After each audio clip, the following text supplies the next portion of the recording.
Welcome back, episode 37. Maybe I'll finish this game in 40 episodes. We'll see.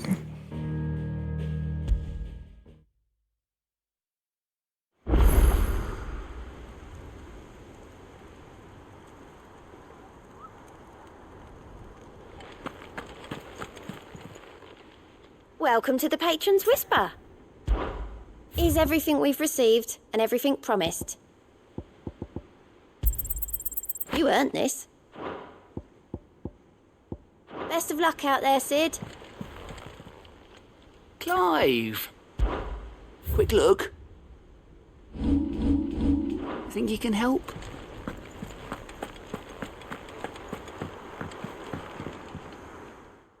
Vivian. I found it. The book you lost.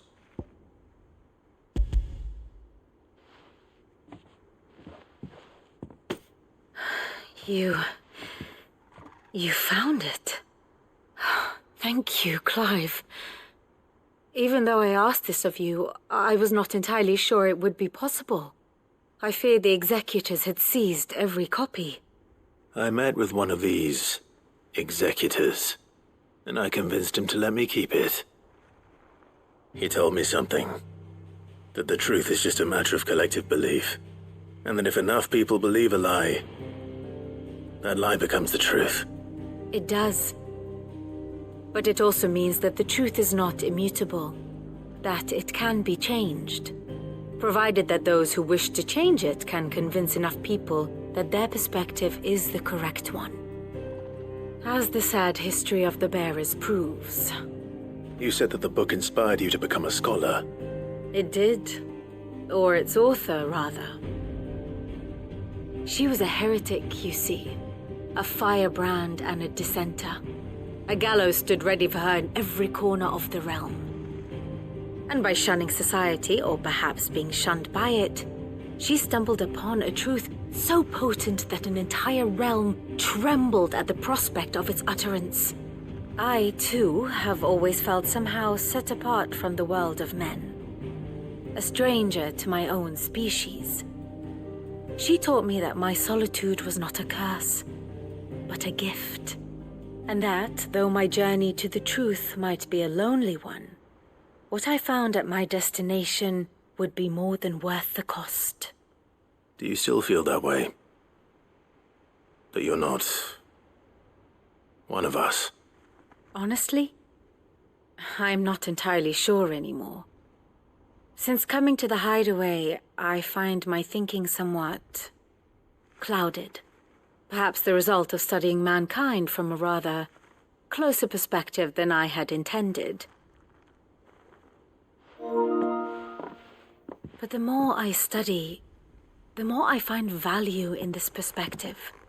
In looking not from the outside, but from within. So if you'll permit me, I'd like to continue my work here. Remember, Clive, when enough people believe, belief begets truth. Give the men and women of this benighted world the gift of truth. Make them believe in you, as I do. I'll try, Vivian. I'll try.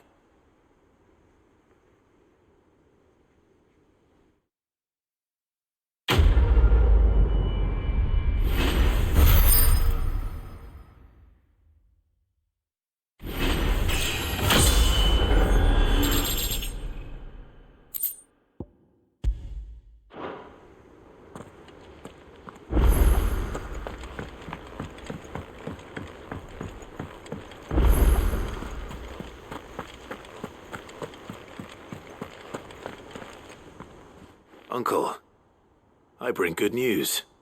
The Field Marshal has agreed to your plan. Ha! Of course he has.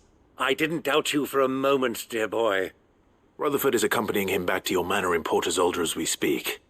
They will await your return there. As will one other. One other?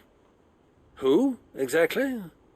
Lord Havel was concerned that even if he could get the realm's armies to agree to an accord, he might not be as successful in convincing those with political power. He asked if I might have a solution. And I suggested a certain Imperial Lord Magistrate turned Liberator. One of your co-conspirators? Master Quinton would probably call me one of his. But yes. Another outlaw, then. Just the thing we need to put these rotten politicos in their places. Good thinking, Clive. I'm glad you approve. The more the merrier, eh? Uncle, assuming Havel and Quinton can solve our problem with the armies, you still haven't mentioned how we might manage the grain shortages. Oh, don't you worry, my boy. The 7 high houses will be seeing to that. They have all agreed to make the most generous of donations. Oh, of course, it did take a little persuasion, but luckily I had some unexpected help. From who? Why, you, my boy. Rumor has it that you rescued the Lady Ariane's head steward Rockford from a horde of bloodthirsty bandits. It was more of a handful. Well, the old battle-axe was so pleased. She had a shipload of talents delivered to my private docks by the next new moon. And when the other houses saw the parsimonious old crone's purse strings finally loosen, they as good as tripped over themselves in the rush to follow suit. I'm happy to hear it. Now, I must be getting back to the manor. Join us there at your earliest convenience, would you? Of course, Uncle.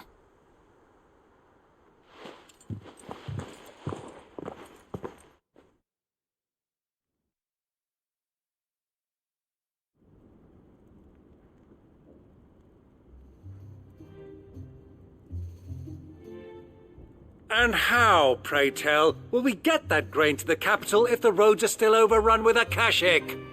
You'll find another bloody road. I only have so many men, and I'm not about to send them headlong into an ether flood. That is, unless you'd have them turn as well. Well, I'd certainly eat less. Says the man with a belly bigger than a band of curls. My soldiers actually need their rations. Without any food to keep them going, they'll be dead even before you've sent them on your fool's errand. If I may, gentlemen, perhaps I might suggest an alternative approach. Though supply routes are indeed disrupted, there is no shortage of ships. Indeed, they bob away in every bay from here to Randalar, awaiting a safe haven. Allow them to make port and fill their bellies full of grain.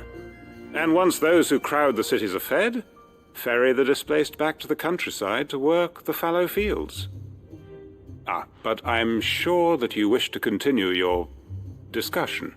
Forgive the interruption.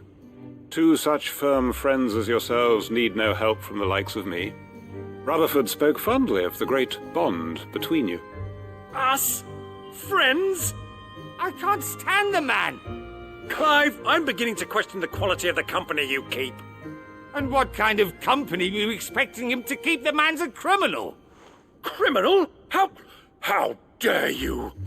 You are not fit to breathe the same air as this fine, upstanding young gentleman. Upstanding? He calls himself Sid the Bloody Outlaw. Once more unto the breach.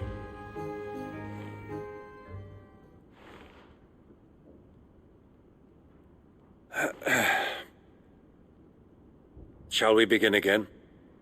What we seek here is not to create a new nation, nor to claim the thrones of those that already exist. We wish simply to bring stability to the realm that mankind might weather the current storm. And to do that, we must convince those in power, the generals, the statesmen, the nobles, that our cause is just. There will be disagreements, yes, and I imagine some resistance, much resistance. But we cannot let that deter us. If we show them the path, show them that we walk it ourselves, then I am confident they will follow. The fate of the world lies in my nephew's hands, but the well-being of her people lies in ours. And we must not squander the chance that Clive has given us. Uncle Byron, Now, with that settled, let's move on to the signing of the Accord. For what great moment in history hasn't been accompanied by a little ceremony?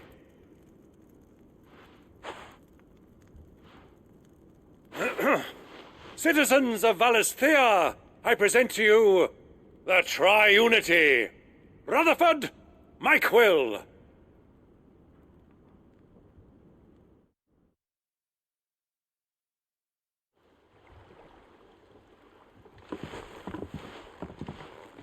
Well, my boy, the stage is set.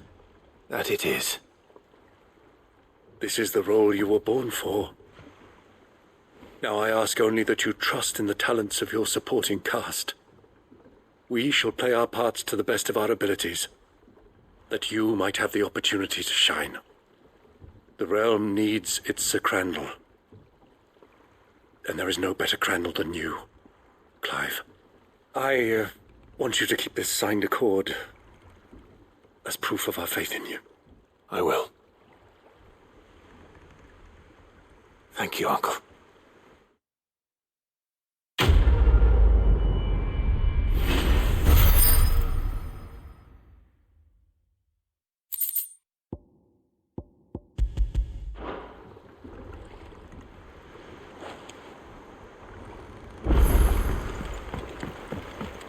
What do you think that thing is? And how the hell is Sid gonna deal with that?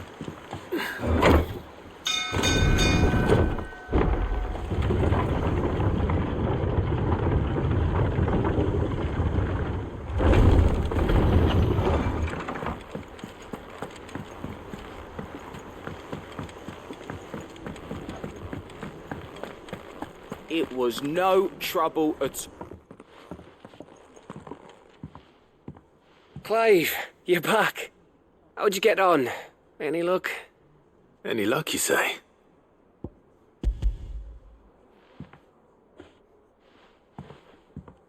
Crystals crack. Is this what I think it is? Where in the hell did you find it? It's a long story.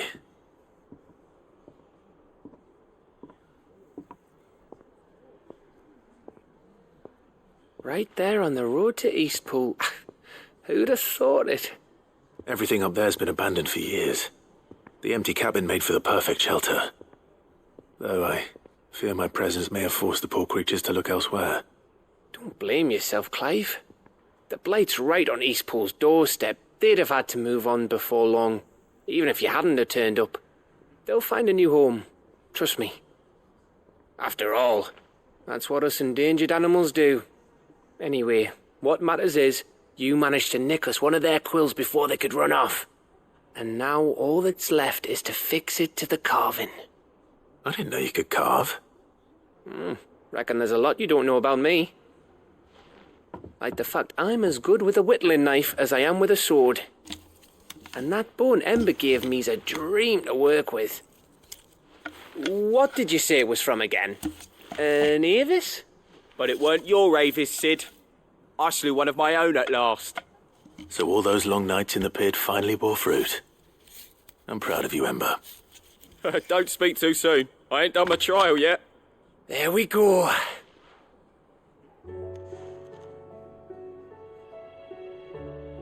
What do you think? I think if you ever hang up your scouting cap, you'll be able to make an honest living. Oh, will I?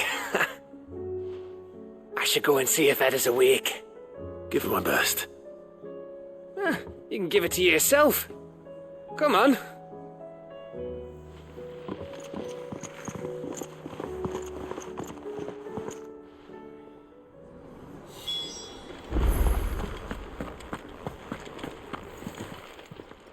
Aye, it's a dangerous world out there.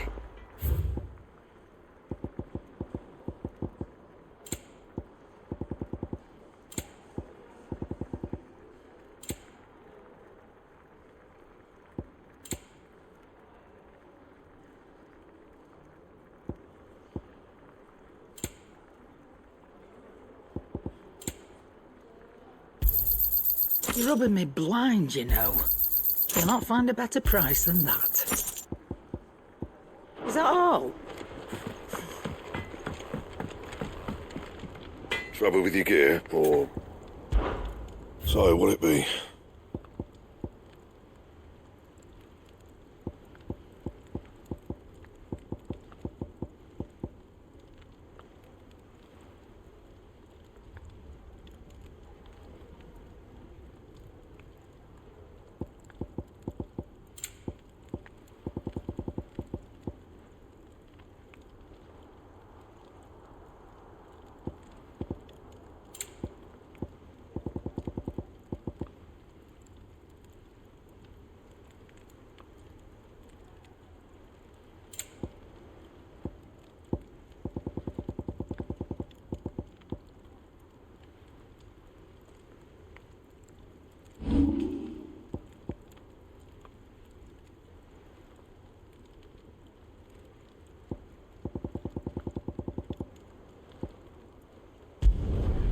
my best work, but it'll do.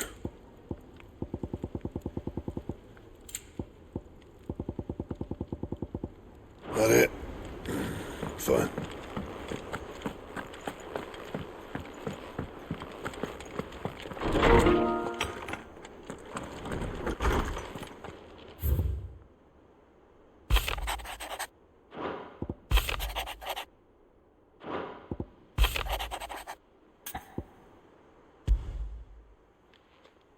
It's usually me making demands of Hippocrates.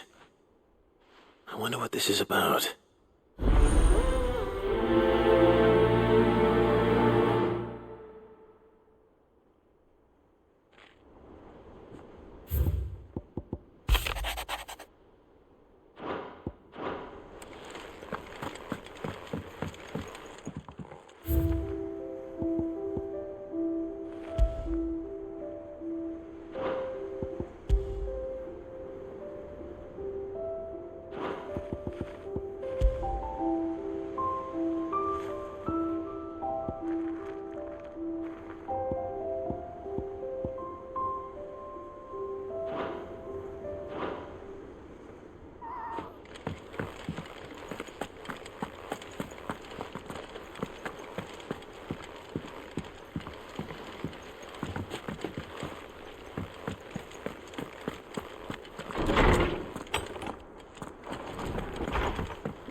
Clive.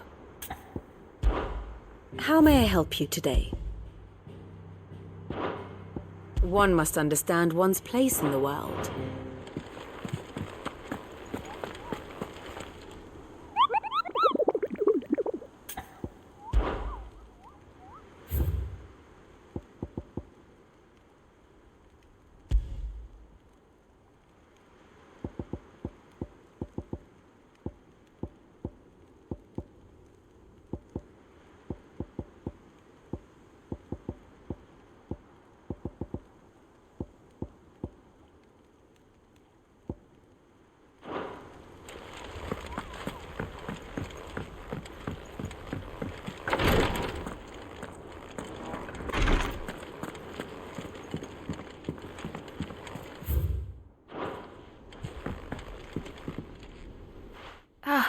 Me lords.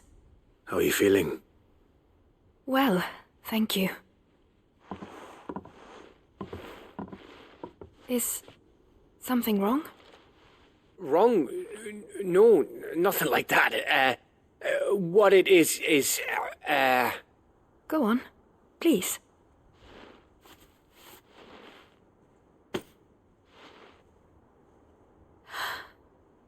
It's beautiful.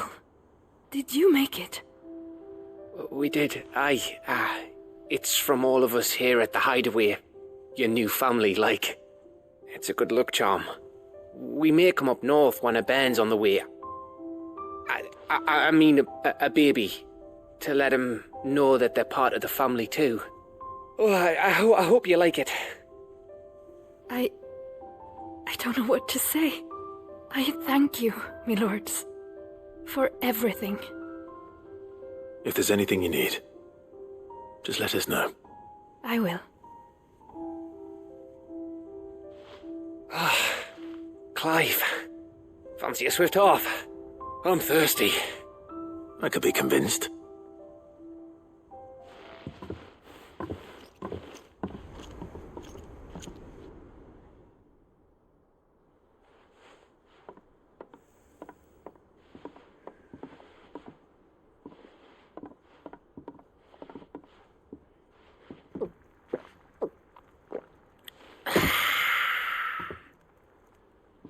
Don't you think you've had enough? Oh, we're celebrating. I'm gonna be a father. I think Edda might have something to say about that. You know what I mean. Bit of light in these dark times. Wasn't long after me 10th name day. My mum told us she was with child again. I was over the fucking moon. I was looking forward to having a little one to lord it over, what with me being the runt of the litter. Thought I'd finally have a chance to prove to the world that I could be a big brother. Imperials came the day she went into labour. Had myself a baby sister, and then I didn't. Me whole family gone in a blink, while I hid in the cellar like the spineless little arsehole I was. Great brother I turned out to be.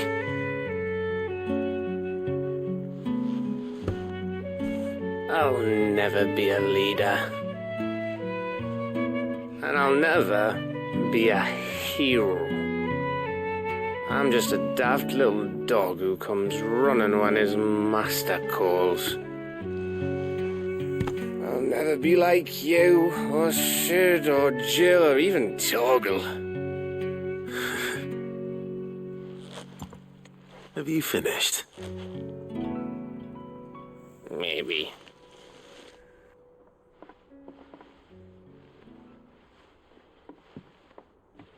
Do you know why you're our best scout? Because you don't need anyone to hold your hand. Without your resourcefulness, your courage, your determination, I don't know where we'd be. Maybe hanging off a cliff like, That was only the once. Exactly. You learned from it. And here you are after Founder knows how many missions, stronger for everyone. And let's not forget Rosalith. Who was it who freed me from the dungeon? Who was it who ran to Jill's rescue? That would be me. Because you're our brother, Gav. My brother.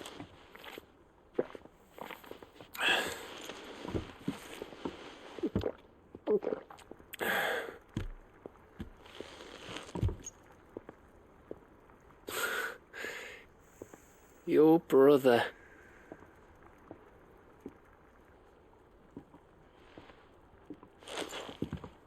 Which means that when the time comes, I get your room. And your sword.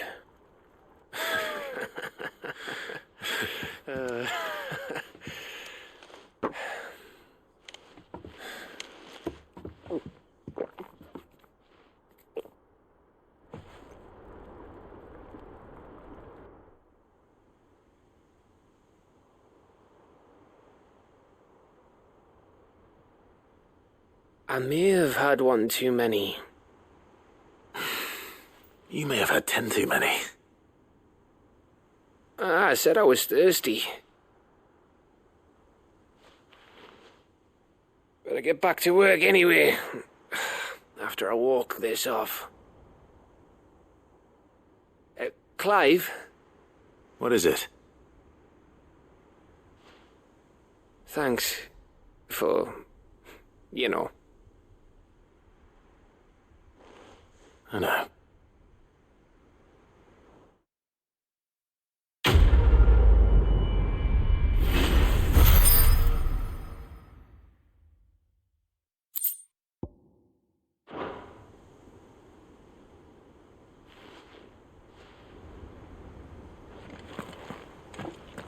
Do you think they'll come back?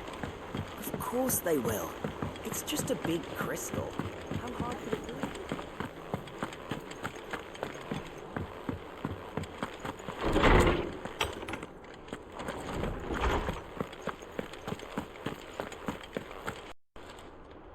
Lawsman Harpocrates, I received your note. Ah, yes. I expect you're wondering what this is all about. You spoke of making amends with Dion, but I can't imagine what for. Then I should begin by telling you that I was once his tutor. This was some years ago, of course, before I joined Sid in his hideaway. At that time, I was counted among the foremost scholars of Oriflamme, and was accordingly invited to the palace to supervise the young prince's education, all to ensure that the future emperor had a firm grounding in, well, everything an emperor should. History, religion, commerce, government. Alas, our time together was cut short when Dion left to join the Dragoons, his studies no longer being deemed necessary. I had not expected to meet with him again, least of all here. Have you spoken with him? No, I have yet to find the right moment. His Highness always seems so preoccupied, especially when alone. I would not wish to disturb his ruminations with idle words of greeting, not when I know he dwells upon the evil Ultima had him commit in the Dominion. The guilt weighs heavily on him, I know. But as you say, that was Ultima's doing. Surely you can't blame yourself. When I first met him, it was not guilt, but his people's expectations that weighed heavily upon him, and I did nothing to ease that burden. He bore it alone, until the day he could not bear it any longer. It is one of my greatest regrets that I only ever offered him my wisdom, when what he truly needed was friendship. The blame for Dion's transgressions lies not only on his shoulders, but on mine. I see. I'm ready to help you in any way that I can. Then I beg that you bring me a wild wyvern tail. Apothecaries across the ages agree that even to glimpse such a flower is to be granted inner solace. Fabulists and fraudsters all, of course.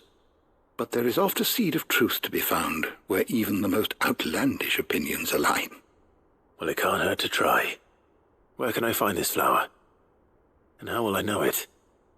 You have seen cultivated wyvern tails before, I trust. The lily-white blossoms from whose roots the poisonous ink for the brand is distilled. Well, those which grow in the wild differ only in their purple hue. The harsher the environment in which they are raised, the deeper the color. There is a waterfall in Rickmal's roost across the strait, where the flowers once grew in abundance. Whether they still survive there, I know not. But try as I might, I can find no likelier location. It's all right. I'll find you a wyvern tail one way or another. Thank you, Clive. And please, be safe.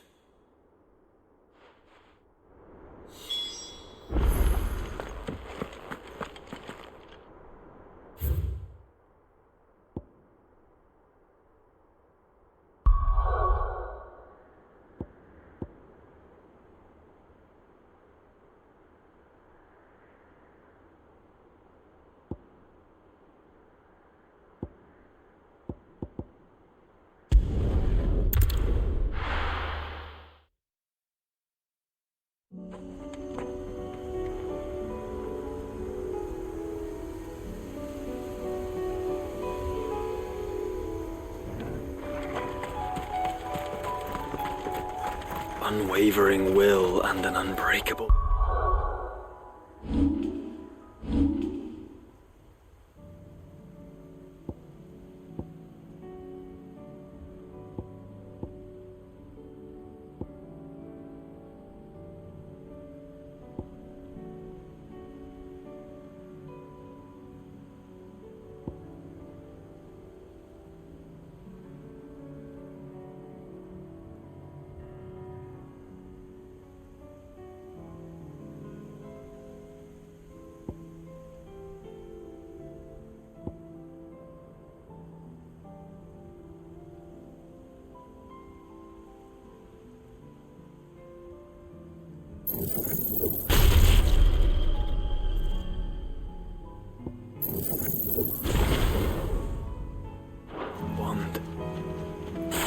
We're strong enough. To save the world? Of course. To have overcome Father's political enemies? All that, Emless. And especially knowing what we know now. What Mother was truly capable of. But perhaps these bands would have helped. Knowing he was with us would have made all the difference.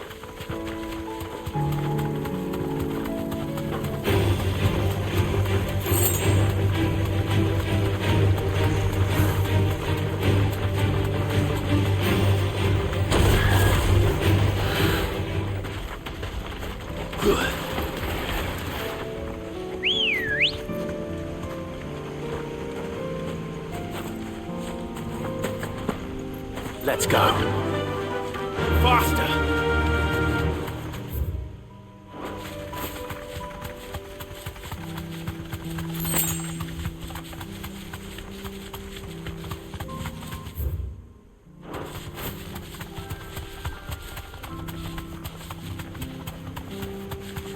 It's just back there.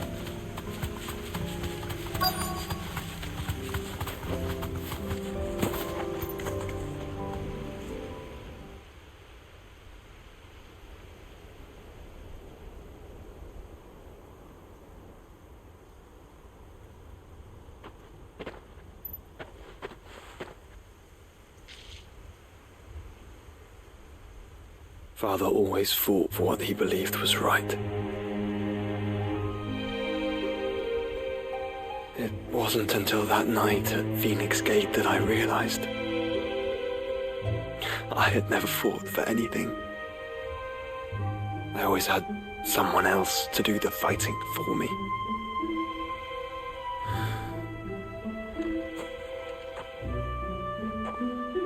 No matter how fate conspired against him, he never lost heart, never looked back, never stopped fighting.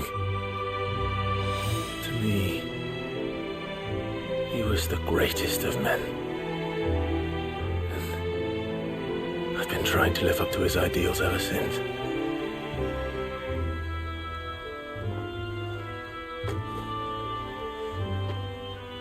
We all have, Clive.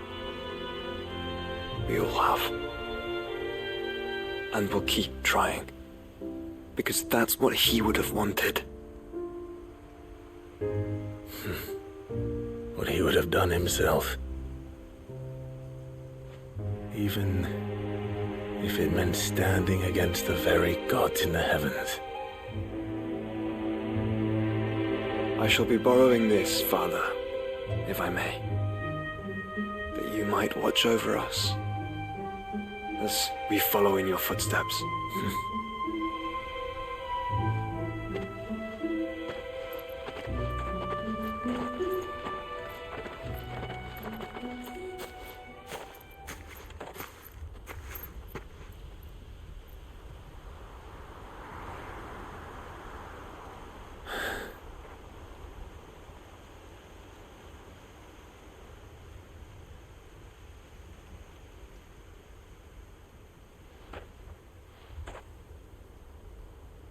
We won't lay you down.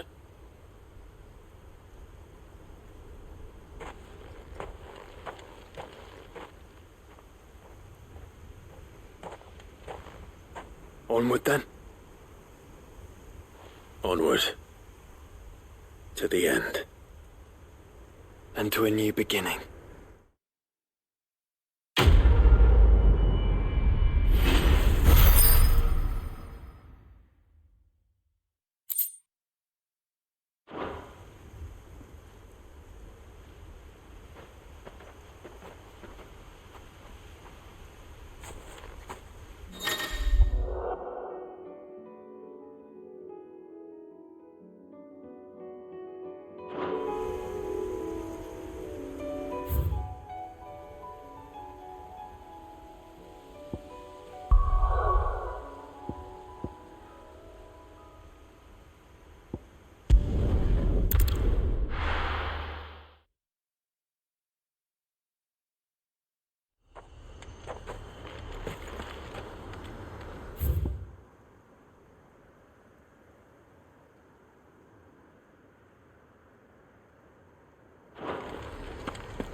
No use calling Ambrosia now.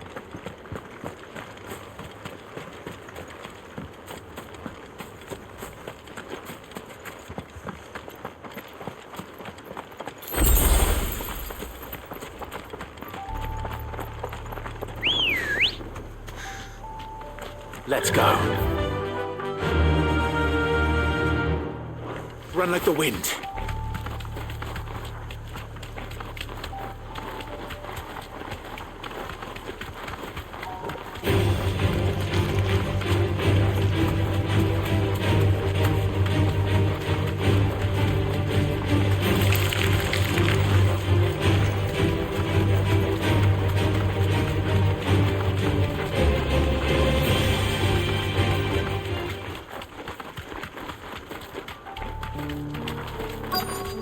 This be Nickelbug.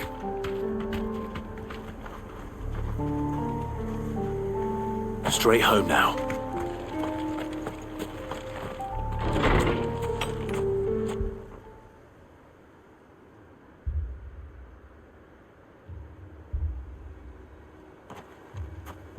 These people aren't turned.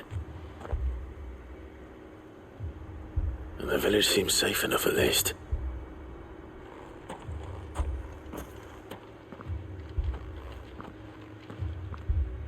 What is going on here?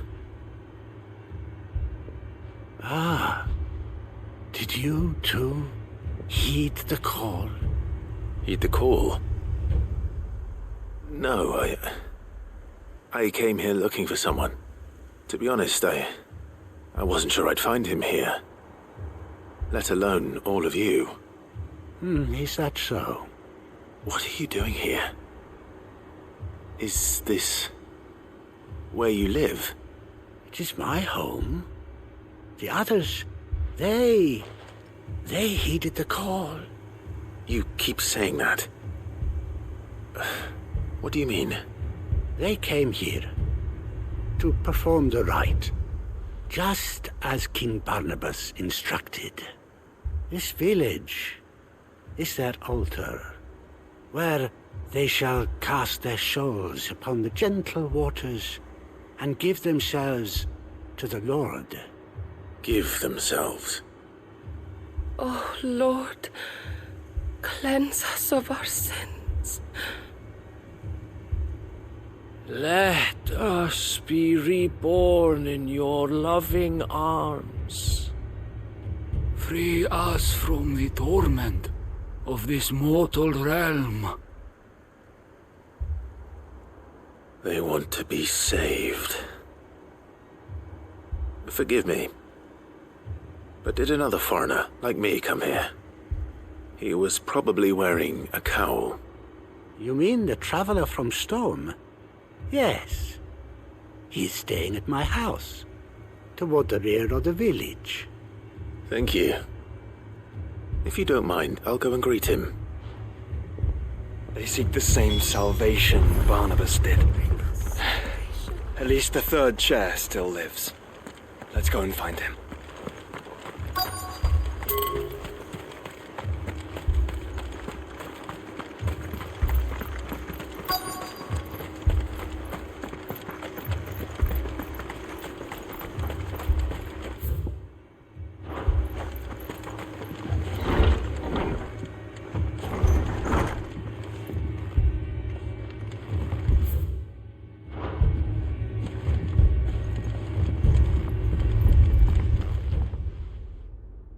Excuse me. Are you with the Undying? I am. And so it would appear, are you? Lord Rosfield, if I am not mistaken. That's right. And you must be the third chair. I am. Cyril was worried for your safety. He sent me to find you. Then I must apologize. I did not mean to trouble the bearer of the burning quill. Much less you, my Lord Marquis. He said that you had failed to report. Is there a reason for that? I came here to study the followers of this new faith. But the more I learned of them, the more my own faith began to falter. You have seen them at their prayers, have you not? They devote themselves to the veneration of their Lord with a fervor I have never seen before, praying night and day that they might be rid of their wicked wills and reborn in their Saviour's light. Not that they might be granted respite from their worldly woes, but so that they might continue to serve him. Serve him with all of their beings. I, too, swore to devote my life to the service of my Lord and Master, but this... 'tis different. It is more. And so I would see it through to the end. See these people safe, that they might achieve their dream, that they might do their duty to their Lord, even if it should keep me from doing my duty to mine. You do understand what their dream is, don't you? I do, my lord. They would cast aside their wills and become Akashic. I know that it may be hard to believe, but to these people, that is the very essence of salvation. Forgive me, my lord, but I must remain here. If you are to return to Master Cyril, I would consider it a great... Did you hear that, my lord? Something is happening. I'll go and find out what. Stay here.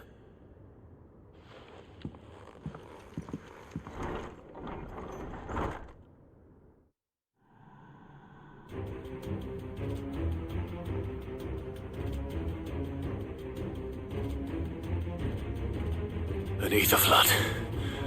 Oh no. There must be something I can do.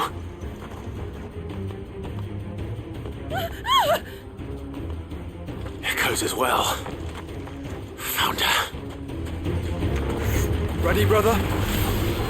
Ready. Garuda!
What now?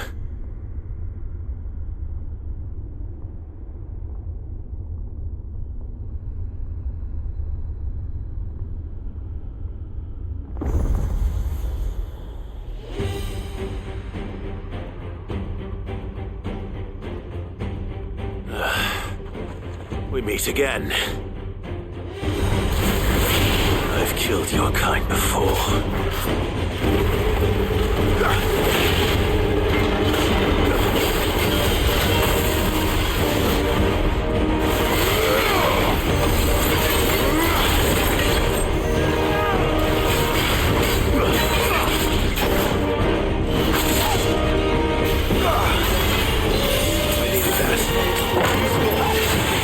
Get him!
Damn it!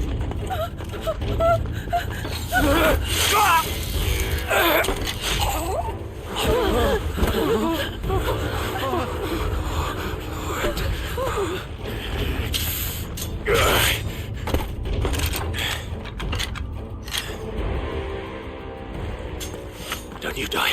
Come on, speak to me. I had to save them, that they might have a chance to find true salvation. By devoting themselves to the service of their Lord. Just as I did, when the Undying plucked me from the gutter and gave me a cause to believe in. A duty to serve was everything to me, and I would not deny them that fulfillment, even if they must become Akashic in order to achieve it. Forgive me, my Lord Marquis. I did not mean to trouble you with this. My findings. Could you deliver them to Master Cyril for me? Of course. Your duty will be done.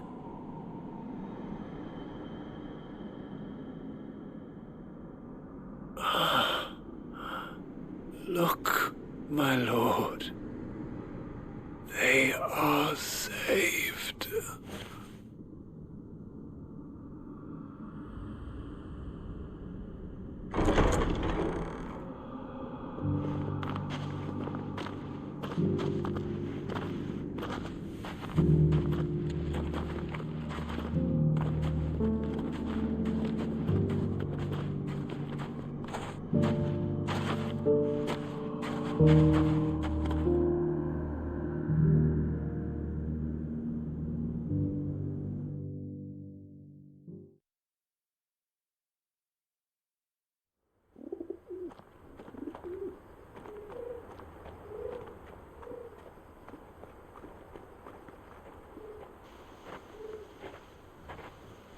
They are saved. Founder. I should get this report to Cyril.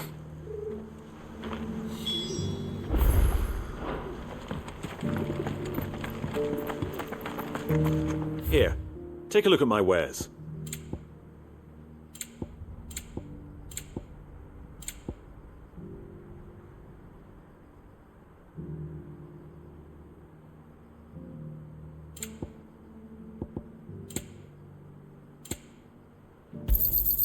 Fine choice.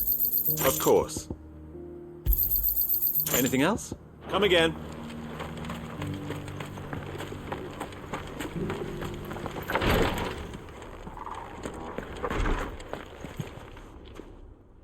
My Lord Marquis, welcome back. I am glad to see you hale and whole. I met with your third chair, Cyril. He bade me deliver his findings to you.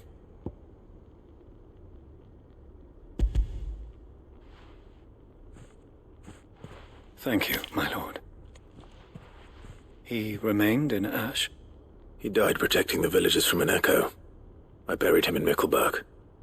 I'm sorry that I couldn't save him. If you could not save him, no one could. The villagers, they were believers in this savior cult. They prayed to their god that they might be unburdened of their wills. Then an ether flood came, and their wish was granted. Your brother sacrificed himself that they might live, even knowing that that life was death by another name. Then he perished defending liberty. A hero's end. For the right to choose how one dies is no less sacred than the right to choose how one lives. Sid would agree. He wanted to build a world where people could die on their own terms. A noble ambition. To die for one's cause is the most perfect expression of one's faith.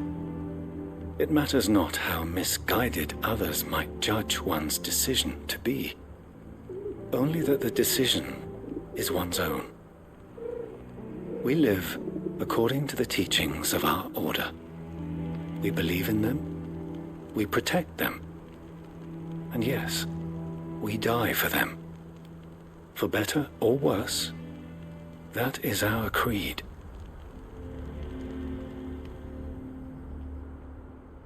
But he didn't die for your creed.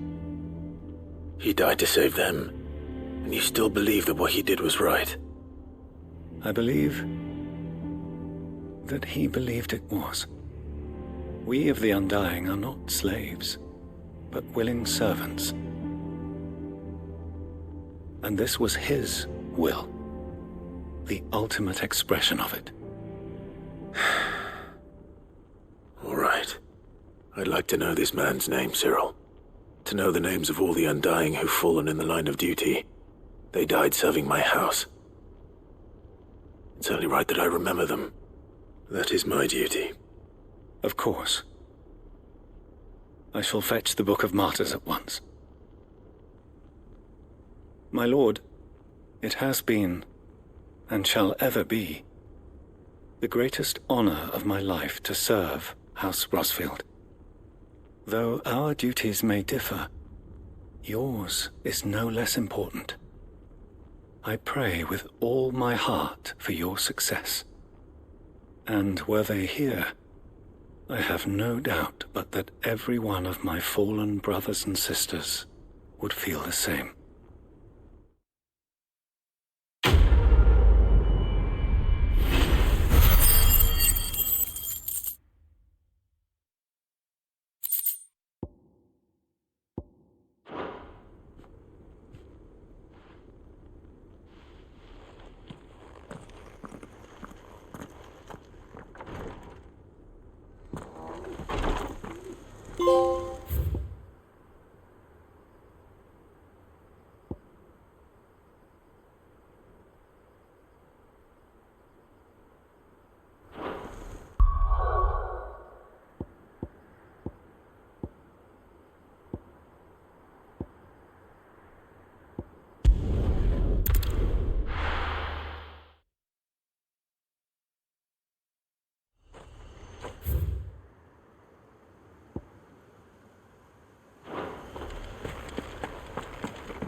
Good girl.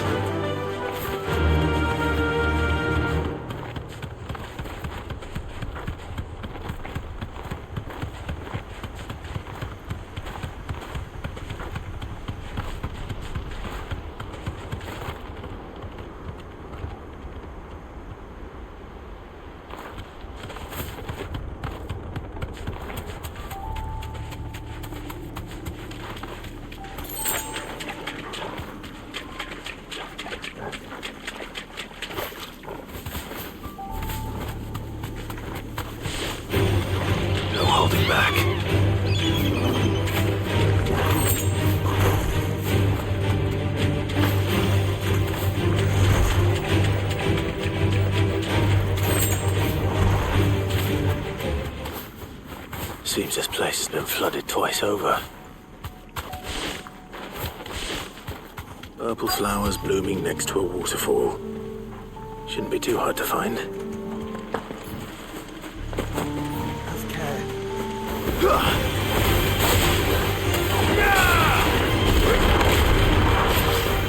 Too slow.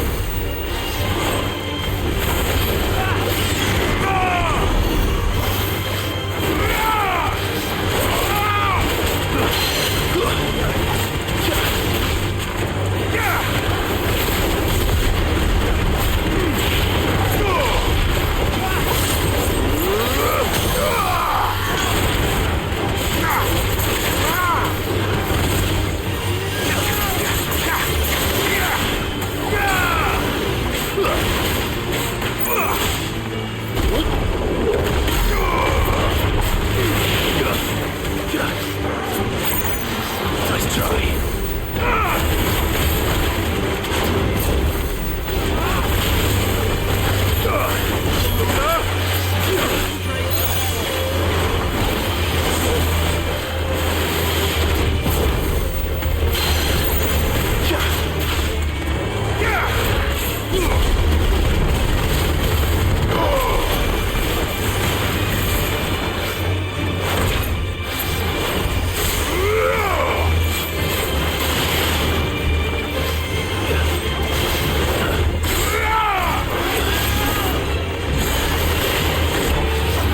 try.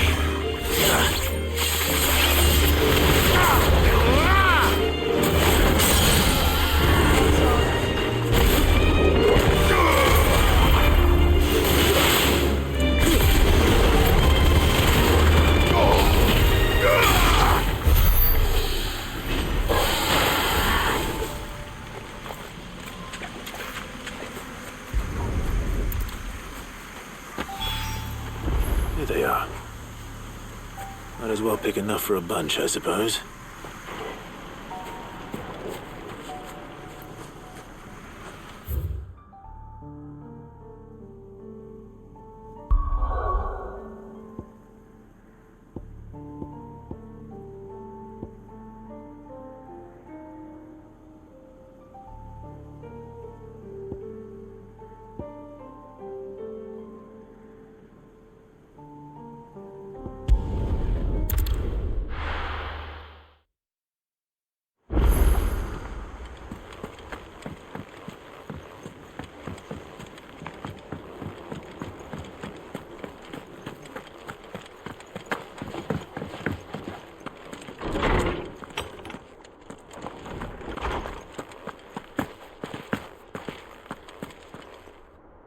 Oarsman, I found the flowers you were looking for. You did? I think I did.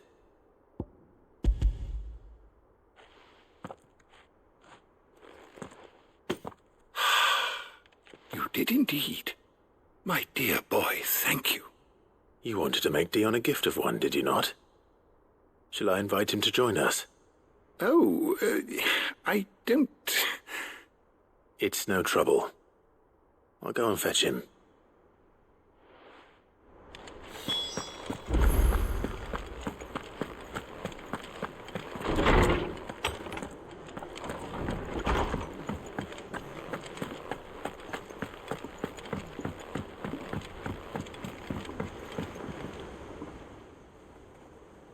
Your Highness, would you do me the honor of accompanying me?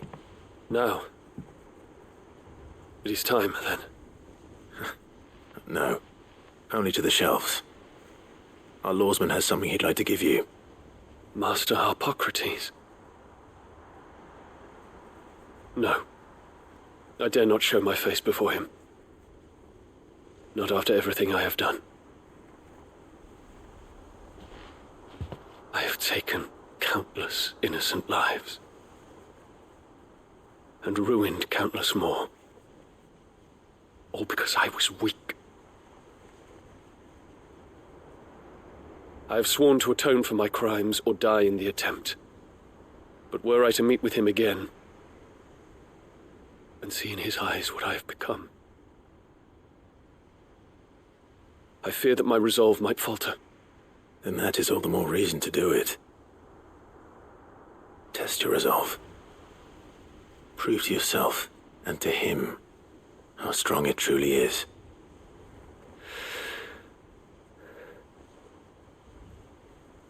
You are right.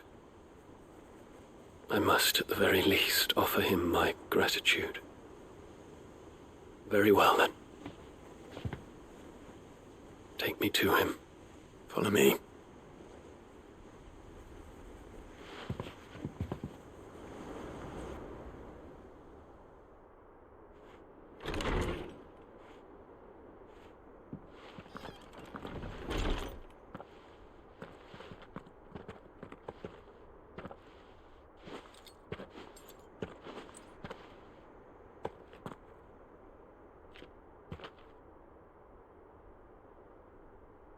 Even now, I hesitate to approach him. What must he think of me? You'd be surprised.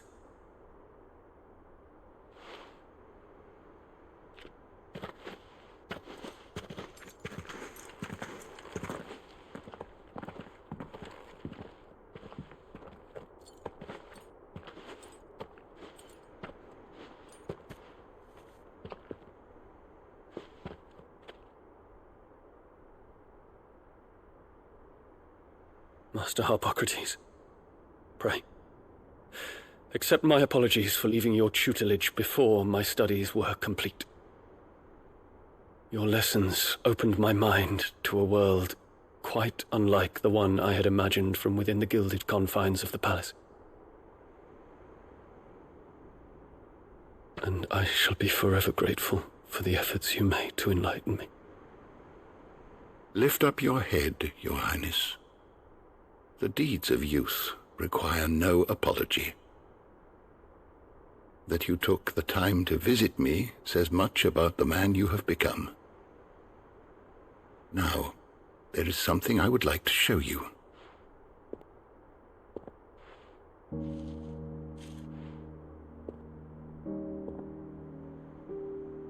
Is that a wyvern tail? The color is unfamiliar to me. Because it is unique to those found in the wild. Something in the harsh environment in which they grow lends them this striking hue. Their roots are indistinguishable from those of their hothouse cousins, but once they bloom, the difference is immediately apparent. In this flower, I see you, Your Highness. Its roots were the roots of a wyvern tail, with all that implies. But they do not define it, just as yours do not define you. I want you to have it, that it might remind you of this truth.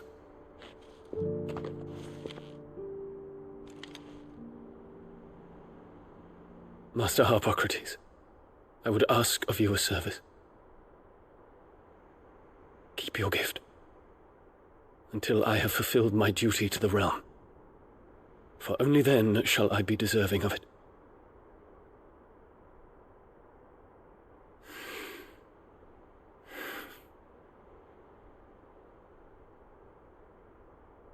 As you wish, Your Highness. I shall await your return.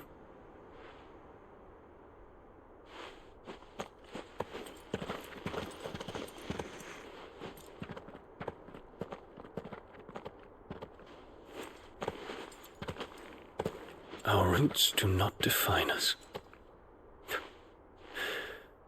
No wonder my stepmother didn't like him. For reuniting me with memories I had thought long lost.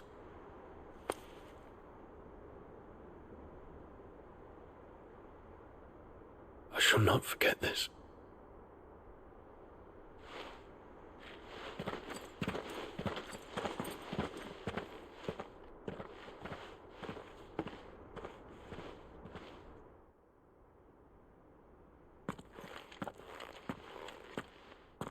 Thank you, Clive.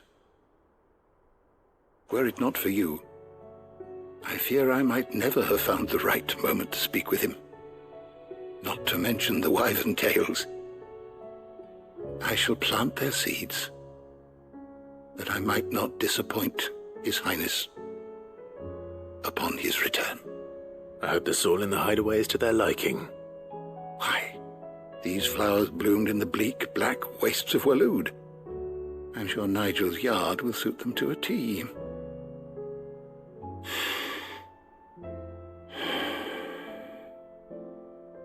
When it comes to expressing one's gratitude, I find that words are seldom sufficient. Here. What's this? A stolas quill. Or more precisely, my stolas quill. 'Tis said that an owl's feathers are steeped in the wishes it hears over its long lifetime. All those words just waiting to pour out onto the page. So consider this my wish for you. That one day you may put down your sword and pick up that pen. Well, when that day comes, I'll certainly have a lot to write about. Thank you, Harpocrates.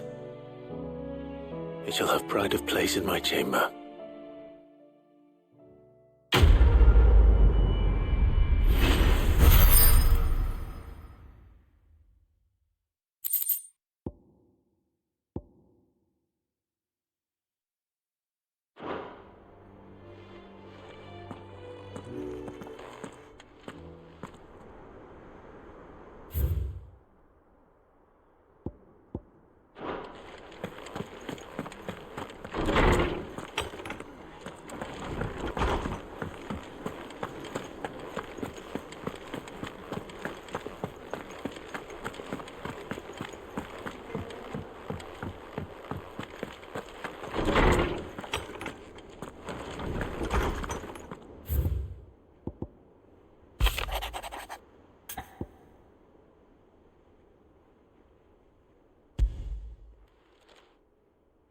If Joshua's worried about Jill, I should go and speak with him.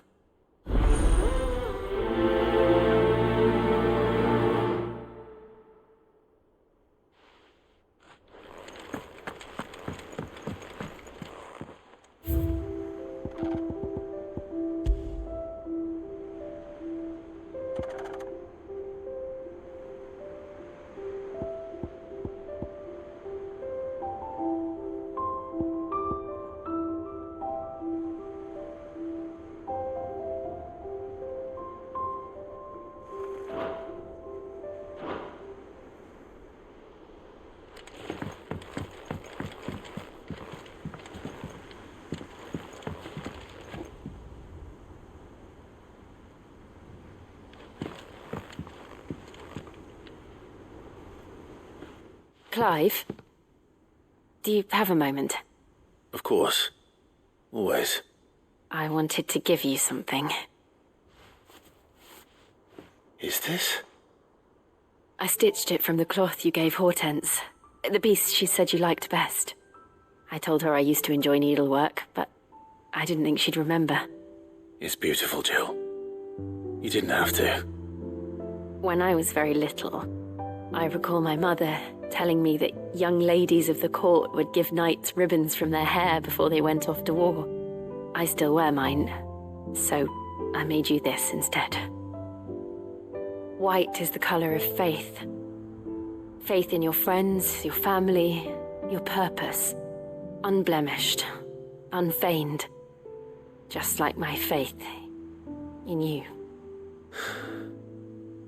Our faith.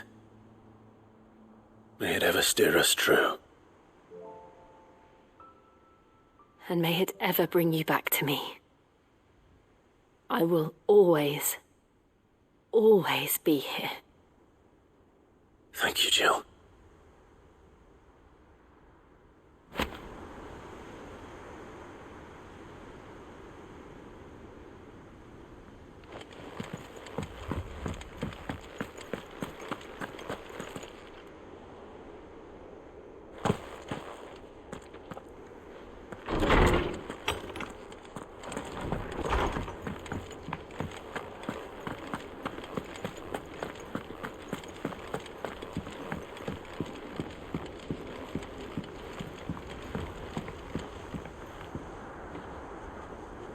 Alright, I'm gonna stop here.